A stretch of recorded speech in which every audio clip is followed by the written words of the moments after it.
This is like let's take everything stereotypical American, make it into an anime. Just throw it all in there. Just labeled on top of it, America. You know, swear.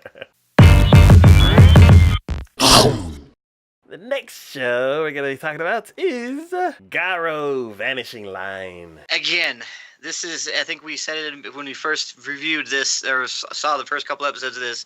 This is like, let's take everything stereotypical American, make it into an anime. Just throw it all in there. Just labeled on top of it, America. You know, swear. But it's still interesting. It's still fun.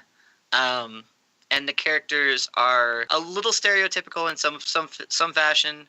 Mhm. You know, you have the main character who's the muscle bound, kind of, you know, doesn't really think things through all the way, charges into battle just because he knows what's right and what's wrong. You have the little kid sidekick who tries to do what's right, but of course doesn't always do what's right and kind of botches things in her own way, but still manages to do something at least good. Mhm. You know, female also with the main character who's kind of a half love interest, half professional, work together, going to kill the bad guys kind of thing, you know. So I mean, and you know, of course, it's like what's that director? Abrams or something. Mm. It's like he directed this because you got explosions, you know, fights going on and everything. But it goes a little deeper in a lot of that too, because you know, they show the aftermath of things like that.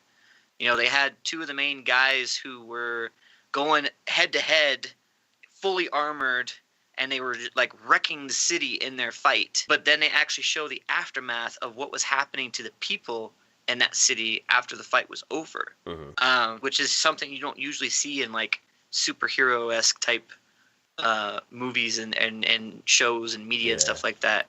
So I can appreciate that. So you know, it's a lot of it's over the top, and a lot of it's you know, in your face action sequences kind of thing.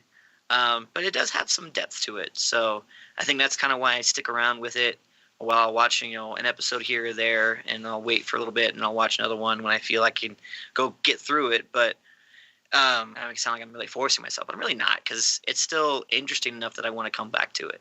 So Okay. Yeah, I watched a couple episodes of this. I really liked it. I wasn't a big fan of Garo's series before, but I really like this one, so I'm definitely gonna come back and continue it. Yeah, it's a good kind of over the top. yeah, I can agree with that. Yeah. Yeah, it's a great action-packed show. Everybody should check it out. If anyone out there who's listening to this, if you ever stopped and watched Food Network for a show, of any show, doesn't even matter. I don't care if it was Rachel Ray or Pioneer, you know, you're following this kid around who now has a magic book and is learning how to essentially be a magus